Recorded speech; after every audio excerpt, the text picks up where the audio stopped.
guards on screen and roll and switches, get back to the rim and protect the basket, block shots. And then the added benefit, we get the ball in transition, he can play point forward. So he's really the ideal modern day power forward, I think. It's funny because Malone said he's like a throwback player too. It's kind of hard to. Yeah, I mean, he's a throwback in his approach. I mean, he's kind of crazy. Like, literally, like his competitive desire. He's nuts, and you know, these days, and I mean that in the highest sense of being complimentary. I mean, a lot of the guys these days grow up playing AU all together, and it's buddy. And Draymond wants to kill everybody out there. Metaphorically speaking, so he's that kind of competitive edge combined with the modern day versatility is an unbelievable combination. Nikola Jokic had his second career triple-double the last time you guys were in town. How dynamic of a player is he, especially on that offensive end? One of my favorite players to watch in the league. You know, on off nights when I've got league pass going, I always make sure I turn to Denver a little bit and watch Jokic and his passing and his brilliance. He just sees the game so well. I always love watching players who just seem to be a move ahead on the chessboard. He's one of those guys. So great young player, and you know, they run everything through him and around him. He's like the pinwheel. He's like the middle of the pinwheel, and you got all these cutters and shooters around him. That's why they're so dynamic. Does he have a comp to you when you kind of go back in time? A little Arvidas Sabonis in him. Other than Scott Hastings, none of you guys are old enough to remember Arvidas Sabonis. Jim Barnett, Jim, you remember. Now Sabonis was similar in terms of, you know, you hit him at the right post and just, you know, he'd see every angle and every cut and every pass. But, yeah, that would be the first guy that would come to mind for me. How much more did it improve to the Nuggets team? Well, he looked different because of Millsap's presence.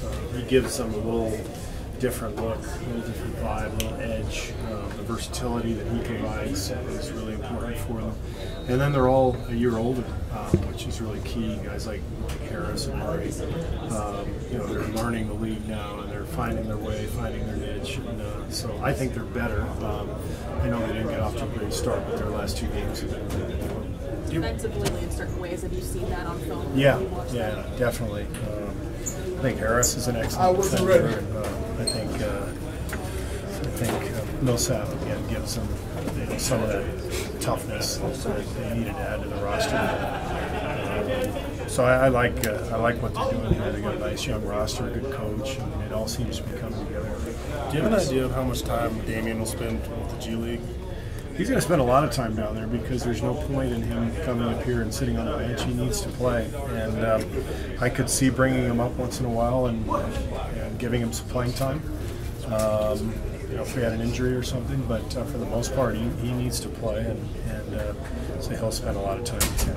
What do you think of what he did last night? You probably haven't been able to watch. I haven't seen the tape, but I got a report from Luke Laux, and Luke was really impressed with his work. He said Quinn played really well too. So you know, we're happy with our young guys and the experience they're having, and I feel like there's better synergy now than ever. We've worked hard to create more synergy between the two franchises. Aaron Miles is doing a good job, and he spent all of training camp with us. We're running the same stuff, so it should be easier now when we shuttle players back and forth. Is the mental grind of this season the hardest part of your journey? I think so.